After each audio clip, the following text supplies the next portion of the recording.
और अब देखिए आजम खान पर 500 करोड़ के घोटाले के आरोपों पर स्पेशल शो। घोटाला आजम पर बड़ा खुलासा।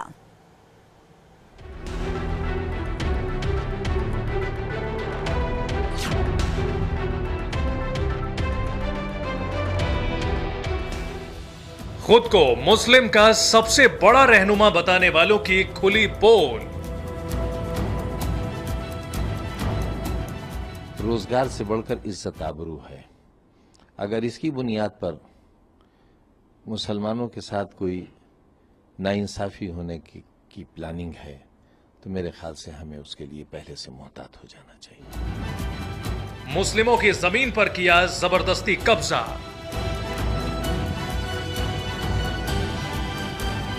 कब्रिस्तान की जमीन को भी नहीं बख्शा।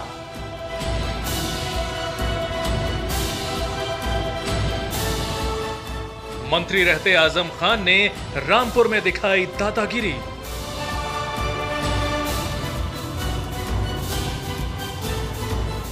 यतीम खाने की जमीन पर बनवा दिया स्कूल।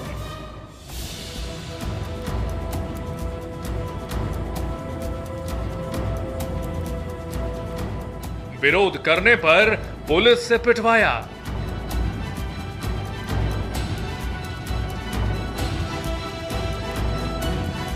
दावे बड़े बड़े, हरकतें छोटी।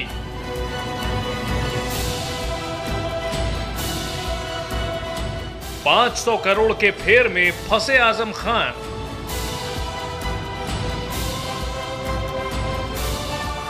खुद को विकासे आजम कहने वाले कैसे बने घोटालाए आजम।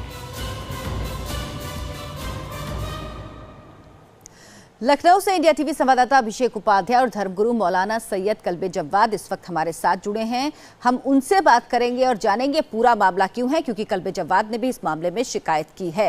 लेकिन उससे पहले आपको बताते हैं कि खुद को मुसलमानों का सबसे बड़ा रहनुमा बताने वाले उत्तर प्रदेश के पूर्व अल्पसंख्यक मंत्री आजम खान पर बड़ा खुलासा हुआ। आजम खान पर करोड़ों के घोटाले का आरोप लगा, वो भी वक्फ बोर्ड की जमीन के घोटाले का। आरोप है आजम खान ने अपने चुनाव क्षेत्र रामपुर में वक्फ बोर्ड की 500 करोड़ की प्रॉपर्टी पर गैरकानूनी तरीके से कब्जा करवाया। अब योगी सरकार आजम खान के खिलाफ लगे इन आरोपों की जांच कराने की तैयारी में है।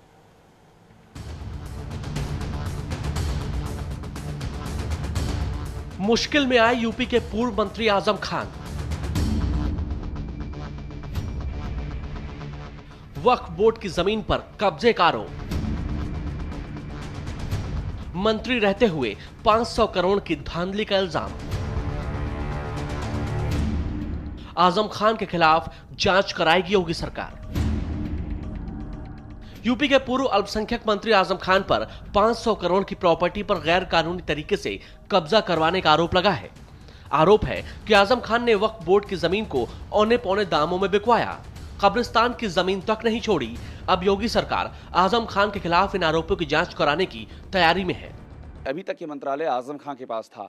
आजम खान का इन पूरी प्रक्रिया में क्या कोई रोल आपको लगता है, या वो जांच के दायरे में हैं, या उनको आप इससे हटा के देख रहे हैं? देखिए, जो भी हज और वक्फ के मंत्री रहे हैं, चाहे पिछली सरकार रही हो, उससे पहले की सरकार के भी जो मंत्री हैं, ये सब हमने 10 साल की समीक्षा के लिए कहा है। 10 साल की पूरी फाइल और ऑडिट जो है वो हम लोग एक्सपेक्शन करेंगे। उसके बाद जो दोषी पाया जाएगा उसके साथ कोई मुरव्वत नहीं होगी, उसे उसका खामियाजा भुगतना होगा। आजम खान के खिलाफ वक्फ और हज मंत्री मोहसिन रजा को 2 शिकायतें मिली हैं, जिसमें आजम खान और उनके परिवार पर वक्फ की प्रॉपर्टी में धांधली और घपले का आरोप लगा है।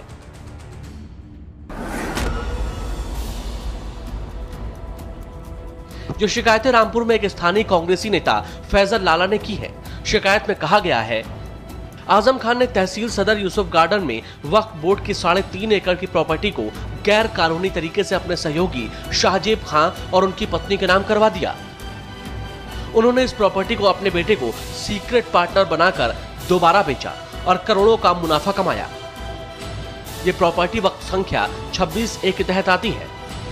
आजम खान जैसे तानाशाह के ऊपर, जिसने रामपुर के हजारों लोगों को उजाड़ दिया, अपना एक बड़ा साम्राज्य खड़ा कर लिया, खरबों की संपत्ति के मालिक बन गए, उन जैसे शख्स के ऊपर अंकुश लगना चाहिए, उनके ऊपर इंक्वायरी सेट होना चाहिए और दोषी सिद्ध होने पर ऐसे शख्स को जेल में डालना चाहिए। ये तस्वीरें अक्टूबर 2016 की हैं, जब रामपुर की यतीम खाना बस्ती पर पुलिस ने कार्रवाई की थी। आरोपों के मुताबिक ये जमीन वक्फ बोर्ड की है। उस वक्त आजम खान यूपी सरकार में मंत्री थे। बताया जा रहा है कि आजम के इशारे पर ही इस बस्ती को उजाड़ दिया गया और अब इस पर एक प्राइवेट स्कूल बनाया गया है। सिर्फ यही नहीं, उनके जानवरों को भी जबरदस्ती खोलकर बाहर कर दिया गया। जिसने भी विरोध किया उसके साथ बदसलूकी की गई। 40 से अधिक परिवारों को बलपूर्वक 4 बजे पुलिस ने मारकर बाहर निकाल दिया और उस प्रॉपर्टी पे आजम खान की जौहर ट्रस्ट को कब्जा दिला दिया। वहां आजम खान का निजी स्कूल बनाया जा रहा है। उस मुद्दे को मैंने उस वक्त भी उठाया था और राजभवन तक डेलीगेशन लेकर गया था, लेकिन तत्कालीन सरकार, समाजवादी पार्टी की सरकार आजम खान के आगे नतमस्तक थी। उन्होंने कोई आजम खान पे लगाम नहीं लगाई, कोई इंक्वायरी नहीं करी और इसी तरह से रामपुर में जितनी वक्फ की संपत्तियां हैं वो वक्फ मिनिस्टर आजम खान अपने पद का दुरुपयोग करते हुए सारी संपत्तियों पर कब्जा करते रहे। आजम खान पर यह भी आरोप है कि उन्होंने मंत्री रहते हुए वक्फ बोर्ड के चेयरमैन की नियुक्ति के लिए नियमों का पालन नहीं किया। मनमर्जी से चेयरमैन की नियुक्ति करवाई और उन्हीं के जरिए वक्फ बोर्ड की प्रॉपर्टी की खरीद फरोख्त करवाई और फिर इन्हें अपने करीबियों के नाम करवा लिया। वहीं मुस्लिम धर्मगुरु कल्बे जव्वाद ने भी आरोप लगाया कि आजम खान ने वक्फ बोर्ड की जमीन पर कब्जा करके 200 दुकानें बनवा दी और वक्फ की जमीन पर अपनी भैंसों का तबेला बनवा दिया। इसके अलावा आजम खान के खिलाफ रामपुर में मोहम्मद जौहर यूनिवर्सिटी से जुड़ा एक आरोप भी है और उसमें आजम खान और उनकी पत्नी तंजीम फातिमा का नाम है। शिकायत में कहा गया है कि रामपुर में मोहम्मद जौहर अली यूनिवर्सिटी की सड़क बनाने के लिए नियमों का पालन नहीं किया गया। जौहर यूनिवर्सिटी की सड़क पाटने के लिए जिस मिट्टी का इस्तेमाल किया गया उसे कब्रिस्तान से निकाला गया। कब्रिस्तान की मिट्टी को यूनिवर्सिटी के पार्क के गड्ढे भरने और सड़क पाटने के लिए इस्तेमाल किया गया। शिकायत में कहा गया है कि इस काम में अल्पसंख्यक कल्याण विभाग के अधिकारियों ने भी मदद की। बसपा का हो चाहे सपा का हो, दोनों सरकार में जो भी मंत्री रहे हैं उनकी जिम्मेदारी है ये कि उनके बगैर इशारे पर ये काम नहीं हो सकते थे। जो दोषी पाया जाएगा उसके साथ कोई मुरव्वत नहीं होगी, उसे उसका खामियाजा भुगतना होगा। इन आरोपों के बाद आजम खान मुश्किलों में आ गए हैं। अब जैसे जैसे इन मामलों में उत्तर प्रदेश की नई सरकार की जांच आगे बढ़ेगी, वैसे वैसे आजम खान की परेशानियां भी बढ़ती जाएंगी। रामपुर से रवि सक्सेना के साथ लखनऊ से अभिषेक उपाध्याय की report, India TV.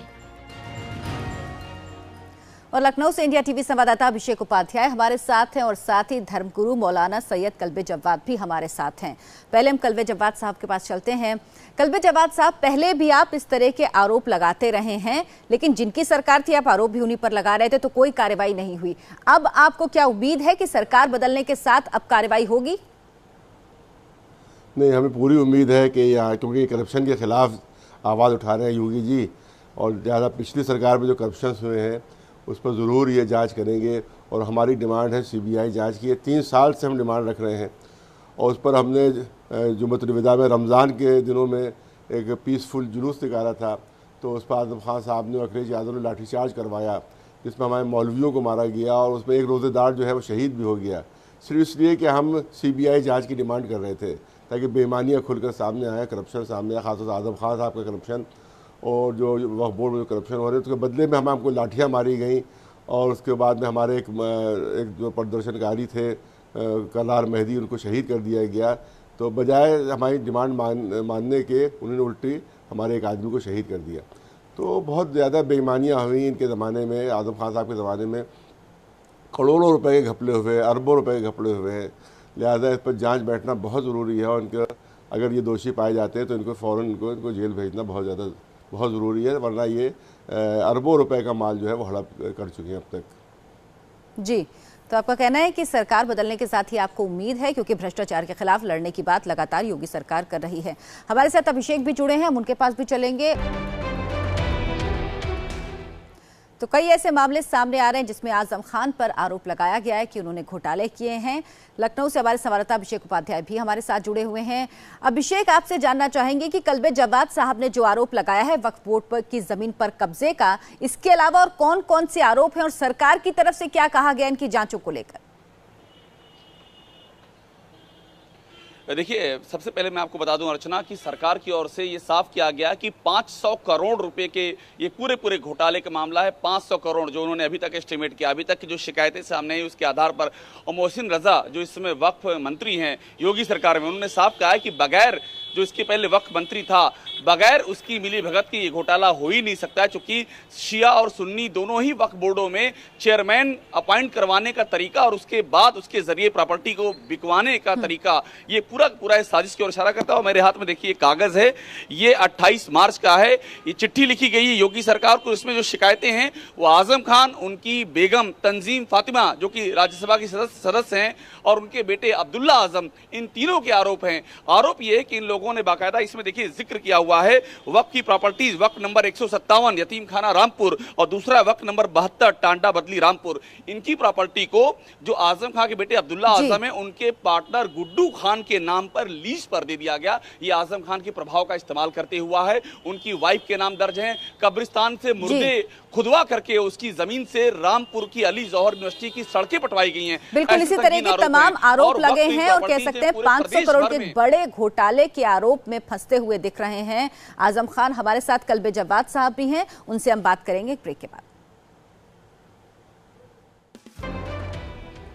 Kalbe Jawad साहब, क्या आपने लिखित रूप से सरकार से आधिकारिक रूप से शिकायत की है और आपको क्या कुछ आश्वासन दिया गया इस मामले में? देखिए, दिल्ली से टीम आई थी, वहाँ से सेंट्रल वक्फ बोर्ड के उसमें मेंबर थे और उन्हीं ने यहाँ पर इंक्वायरी की, तो उनको हमने काफ़ी कागजात दिए हैं, वो इंक्वायरी कर रहे हैं। उसके अलावा भी बहुत, अगर ये इंक्वायरी कमीशन, अगर CBI, हमारी डिमांड है CBI जांच की, कि CBI जांच बिठाई जाए तो सारे सबूत उसके सामने हम पेश करेंगे। इन्होंने 200 दुकानें वक्फ की ज़मीन पर, शिया वक्फ की ज़मीन पर बनाई हैं, उसको म्यूनसिपलिटी की ज़मीन दिखाया है, जबकि बिल्कुल झूठ और गलत है। वो वक्फ की ज़मीन है। इसी तरह से इनका जो भैंसों का तबेला बना हुआ है वो भी शिया वक्फ की ज़मीन है जी। इसी तरह से अहले सुन्नत औकाफ की ज़मीनें इन्होंने बहुत हड़पी हैं और 2 दिन तक वक्फ बोर्ड में, सुन्नी वक्फ बोर्ड में आग लगी रही और हज़ारों फाइलें जल गई। लिहाजा शुबा ये किया जाता है कि इन्होंने सारी फाइलें जलवा दी कि जो औकाफ से मुताल्लिक़ थी, जिन पर जिन वक्फों में इन्होंने कब्जे किए थे, सारी फाइलें जलवा दी इन्होंने। उम्मीद यही करते हैं कि जांच हो और जांच में जो भी सच हो वो सामने आए, क्योंकि आरोप आप बड़े समय से लगा रहे हैं, लेकिन अब उम्मीद जगी है कि जांच होगी क्योंकि सरकार बदली है। बहुत बहुत शुक्रिया आपका अभिषेक, आपका भी बहुत बहुत शुक्रिया हमारे साथ जुड़ने के लिए।